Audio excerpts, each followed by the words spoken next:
নমস্কার বন্ধুরা, welcome to Sonali recipe. আজ আমি তোমাদের সাথে শেয়ার করব আলু দিয়ে কুইক মাটন কারি রেসিপিটি সম্পূর্ণ দেখার জন্য অনুরোধ রইল। এখানে আমি 500 গ্রাম মাটন নিয়েছি, ভালো করে ধুয়ে নিয়েছি এবং 3টে আলু, 5-6টি মিডিয়াম সাইজের পেঁয়াজ ভালো করে কুচিয়ে নিয়েছি। আদা রসুন নিয়েছি, আদা রসুনগুলো ভালো করে পেস্ট করে নিব। মাটনের মধ্যে পেঁয়াজ কুচি, আদা রসুন পেস্ট, 2 চামচ জিরের গুঁড়ো, 1 চামচ ধনের গুঁড়ো, 2টি তেজপাতা, স্বাদ মতো লবণ, হলুদ গুঁড়ো এবং সর্ষের তেল দিয়ে ভালো করে মেখে নেব 2 মিনিটের মতন।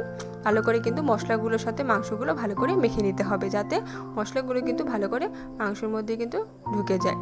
তো এভাবে করে আমি কিন্তু প্রায় 2 মিনিটের মতন ভালো করে মাংসগুলো মেখে নিলাম এবং 15 মিনিট মাংসগুলো মাখা হয়ে গেলে ভালো করে 15 মিনিট ঢাকা দিয়ে রেখে দেব। তারই মধ্যে কড়াই গরম হয়ে গেলে পরে ভালো করে কড়াইটা গরম করে নিয়ে তাতে সর্ষের তেল দিয়ে দিব এবং কেটে রাখা আলুগুলো দিয়ে লবণ হলুদ দিয়ে আলুগুলো ভালো করে লাল লাল করে ভেজে নেব। হাই ফ্লেমে কিন্তু আমি আলুগুলো ভালো করে ভেজে নিয়েছি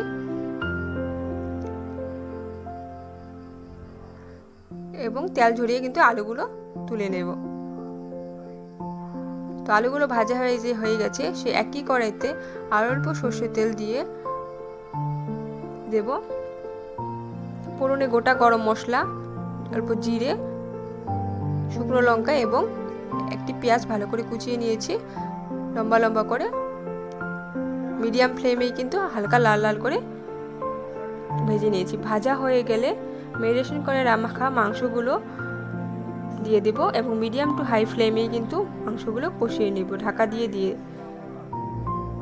এবং তার মধ্যে কিন্তু চেরা কাঁচা লঙ্কাও কিন্তু উপর দিয়ে ছড়িয়ে দেবো। ঝালটা তোমরা পছন্দের মতন দেবে, তোমরা চাইলে কিন্তু কাঁচা লঙ্কা পেস্ট করেও দিতে পারো। আমি আজকে রান্নাটি লঙ্কার গুঁড়ো ব্যবহার করব না, যেহেতু গরমের মধ্যে রান্নাটি সিম্পল রাখারই চেষ্টা করেছি। আশা করছি ভালো লাগবে।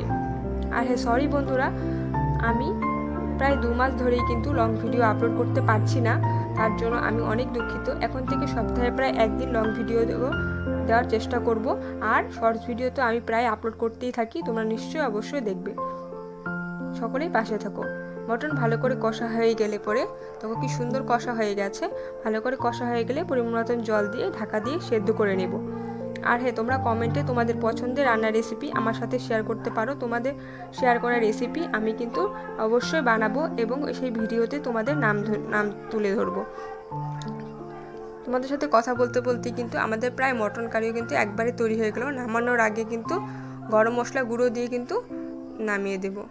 খুবই স্বাদ লাগে, সিম্পলভাবে বানালেও রান্নাটি খুবই ভালো হয়েছে। রেসিপিটি ভালো লাগছে একটি লাইক, কমেন্ট এবং শেয়ার করে দিও। দেখা হচ্ছে নেক্সট ভিডিওতে অন্য এক রেসিপির সাথে। সকলে ভালো থেকো, সুস্থ থেকো। ধন্যবাদ।